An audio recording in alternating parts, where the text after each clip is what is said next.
Iran তার নিজস্ব তৈরি সিমোর্গ কার্গো বিমানের পরীক্ষামূলক উড্ডয়ন সফলভাবে সম্পূর্ণ করেছে, যা দেশটির বেসামরিক বিমান চলাচল সংস্থার প্রধান হোসেইন পুরফারজানেহ 28 অক্টোবর জানিয়েছেন। ইরান আশা করছে খুব শিগগিরই এই বিমানগুলো পণ্য পরিবহন বহরে যোগ দেবে।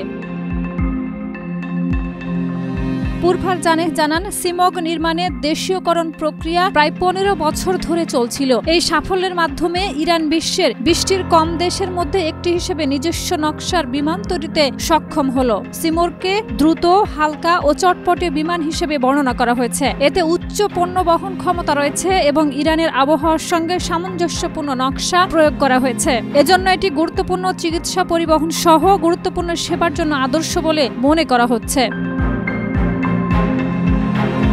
কর্তৃপক্ষ জানিয়েছে, বিমানটি ইরানের স্থল ও নৌবাহিনীর সক্ষমতা বাড়াবে, যা দেশের বিভিন্ন ঘাঁটিতে সেনা বা সরঞ্জাম দ্রুত পৌঁছে দিতে সাহায্য করবে। এছাড়াও যাত্রী পরিবহনে বিমানটি ব্যবহারের পরিকল্পনা রয়েছে। সিমোর্গের পরীক্ষামূলক উড্ডয়ন অনুষ্ঠিত হয় মধ্য ইরানের শাহিন শহরের একটি বিমান ঘাঁটি থেকে। অনুষ্ঠানে উপস্থিত ছিলেন ইরানের প্রতিরক্ষা ও পরিবহন মন্ত্রণালয়ের উপমন্ত্রীগণ।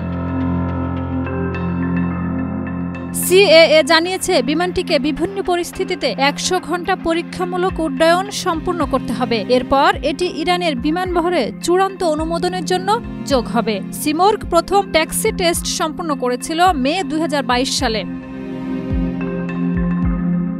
বিমানের নামকরণ ফার্সি পুরাণ ও সাহিত্যের পৌরাণিক পাখি সিমোর্গের নামে করা হয়েছে। এতে দুটি 2500 হর্স পাওয়ার ইঞ্জিন রয়েছে এবং এটি 6 মেট্রিক টন পণ্য 3900 কিলোমিটার পর্যন্ত বহন করতে সক্ষম। এর সর্বোচ্চ টেক অফ ওজন 21.5 মেট্রিক টন।